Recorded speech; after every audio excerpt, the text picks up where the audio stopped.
It feels like it's been a long time since we've gotten a new coding agent harness, but there's a new kid on the block. DeepSeek has built and open sourced their own harness, and it already has 165,000 stars in just a week. Now, it is a bit rough around the edges, and we'll talk about that as well. But what I appreciate about it is it's the complete opposite of other coding agents like Claude Code and Codex, because with those coding agents, you're locked into a specific set of models, and you have no access to the inner workings of the agent to customize anything at all. And if there's one thing I know for sure, it's that the future of AI coding goes to harnesses that are as easy as possible for us to build on top of and customize. And what DeepSeek has created here is the ultimate version of that. The most similar thing to this is Pi. It's a coding agent I've covered a lot on my channel before, still a fantastic tool. Their original motto was, there are many coding agents out there, but this one is mine, right? The idea being, let's create something very minimalistic and make it easy for people to build on top of with the idea of extensions. It's a self-extensible coding agent. And so with DeepSeek's harness, they have a very similar philosophy, but they've taken it even further. Literally everything that makes up this interface for the harness and the underlying harness itself is made up of plugins. That's the idea that drives everything is plugins. It's the composable units under the hood that stitched together create the entire system that we have here. And so we can toggle these on and off. We can go to their plugin marketplace to install third-party tools to build on top. We can very easily create our own plugins as well. But each individual component here, we can toggle on and off. Right, that's the whole idea with their harness that makes it so easy to build on top of. And I call that the future of AI coding because the thing is, like, as coding agents get more capable and it's easier for us to, build our own solutions, we don't want to just rely on something that works out of the box like Codex and Claude. I mean, sometimes that's nice just to have all the power right there, but something like this, where we can take a foundation and then build on top as we customize to our process, that's going to get you the furthest in the end. And so in this video, I want to go through DeepSeek Harness with you very quickly, show you how to get started with it, why it's so powerful. Definitely cover some trade-offs as well because it is quite unrefined. Now, here's the thing. I'm not telling you to just jump from Claude or Codex or Pi right into DeepSeek's harness, but this is worth our attention because mark my words, this kind of harness is going to be optimal for you very soon. Just hear me out on this for a bit. I think it's going to click for you very quickly. We're already at the point where self-evolving software is quite realistic in many ways. And so if we have coding agents building software very autonomously right now, in turn, it also makes sense that it's realistic for us to have a coding agent evolve itself as well. That's the whole idea of a self-extensible coding agent. That's what made Pi so incredibly popular earlier this year. But in order to make it as viable as possible for a coding agent to work on itself, it needs some kind of underlying framework. So it has guidance and a standard for how it adds new components of functionality and how it disables things as well, just as it's testing things out and changing its own process and agent loop to be optimized to your workflow and your code bases. And that's exactly what DeepSeek is building here. Their plugin system is as granular as it possibly can be for having these different components of functionality that guide the new tools we build on top of the agent, but even the inner workings of the harness itself. That's what I love most about this. And the cool part is you don't have to build these plugins yourself. They literally have a mode built into this called creator mode that guides you through creating plugins for any functionality you want to describe. So the harness is already set up as a part of what they offer in the open source to build upon itself for you. Cool. So with that, I want to show you how to get the harness up and running, and we'll go through some of the features together as well. And then as we do that, I want to talk about, is it really worth going this minimalistic, or should we go a step up to Pi, or just something totally out of the box like Claude Code or Codex? Definitely some pros and cons there. But anyway, to get the harness up and running, you just have to either install from npm or run from source. So of course, I'll link to this GitHub repo in the description, so you can go to this README here. The even easier way to get this up and running, and this is what I did, is I just took the URL, gave it to my Claude Code, and I said, go and install this and get the web UI up and running. So what we're looking at right here, this is just running locally on my computer. It's not some remote website, so I'm working with all my coding agents locally. And for getting the models set up, Going to the Models tab right here, you can add in either your DeepSeek or OpenRouter API key, so you have access to the default model for the platform, which is DeepSeek v3.1. And of course, you can add any provider that you want.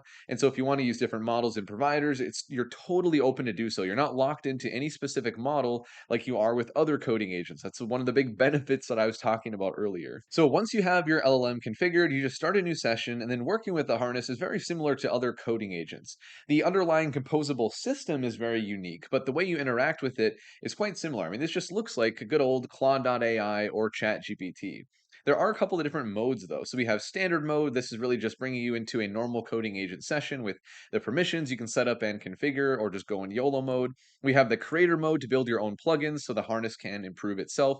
We even have orchestrator mode, so we can call other coding agents like Claude Code and Codex as subagents. We'll cover all of this in a little bit.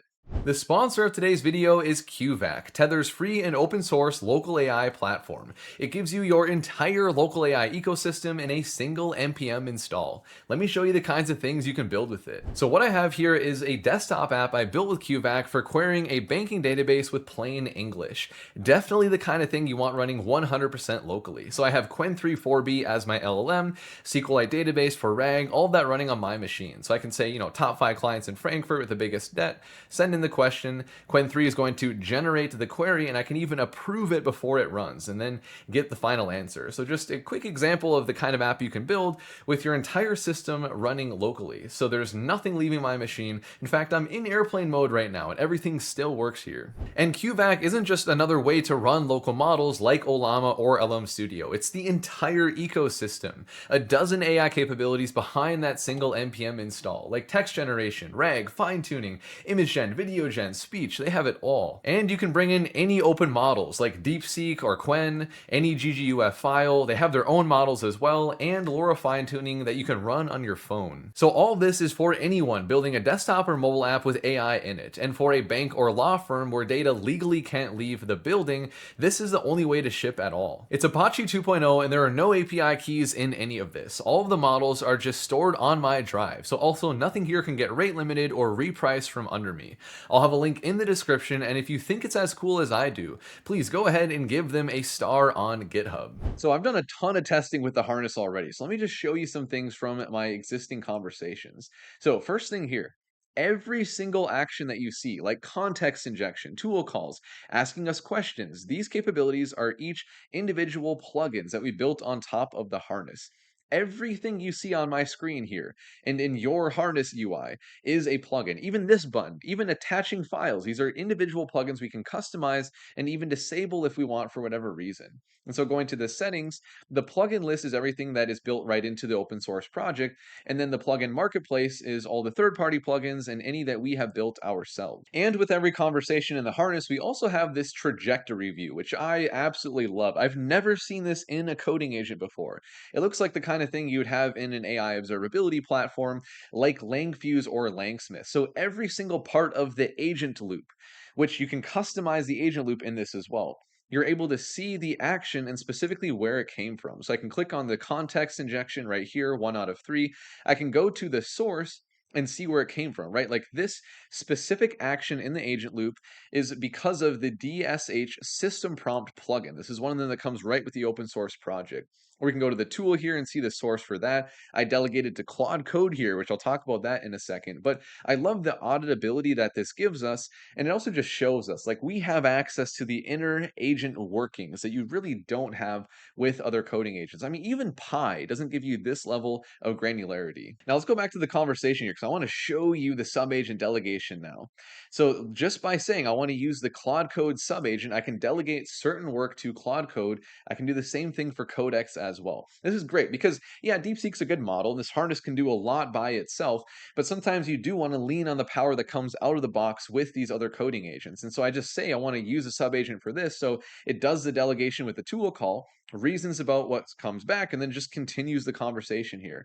And I can do the exact same thing with Codex as well, right? Just have Codex write this Python function for me. I know there's a bunch of silly examples as I'm testing out the harness here, but you get the idea of how you can build different coding agents within larger workflows that you kick off from this harness.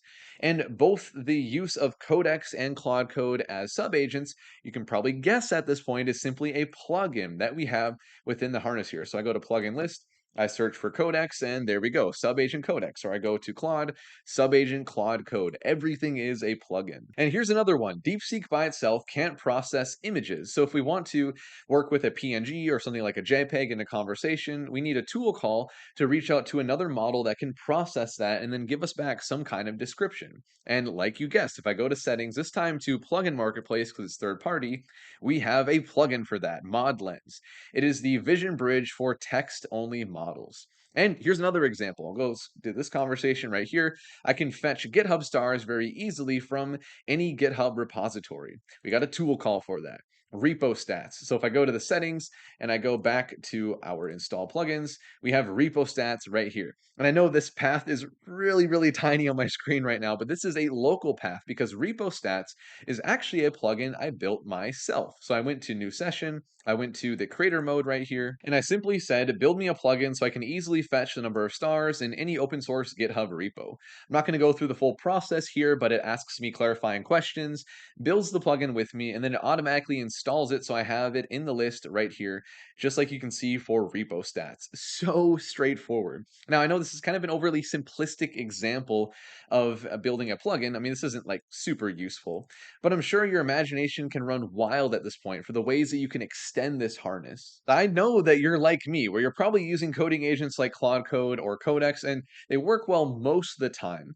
But I feel like it's like a solid, once per day where you have that super frustrating conversation where the LLM is way too verbose, or there's little glitches in the way it's using subagents or workflows, or it just like goes down this weird tangent. And that's when you're like, damn it, I wish I could just fix you, right? You can't just fix Claude Code or Codex. You can try to make things work well with rules, but it's never really perfect. But with DeepSeek's harness, we can actually do that, right? You can modify or create plugins to even change the inner agent loop of the harness itself.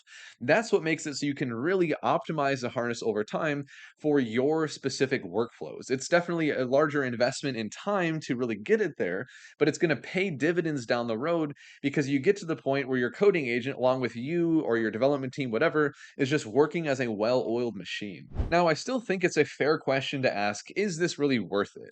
Right? Starting this minimalistic and then anything we need, we have to build on as plugins or components. Now, I think the answer is yes. Especially because building these components is becoming easier and easier. We have a harness that can understand itself, so it truly is self-extensible. But at least for now, I can understand if you just want something out of the box like Claude, or something built out a bit more and a bit more refined like Pi.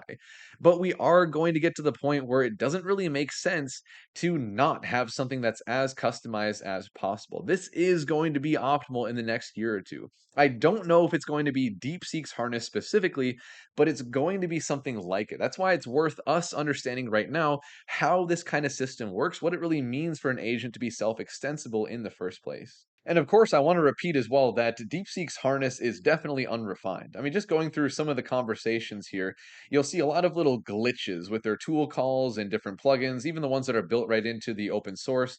So certainly not perfect at this point, but it's worth checking out already. I mean, there's a reason it's gotten to 165,000 stars on GitHub already. This is the future of AI coding. And so that's everything I have to show you here. If you appreciated this video, you're looking forward to more things on self-extensible agents and using AI to code in general, I would appreciate a like and a subscribe. And with that, I will see you in the next video.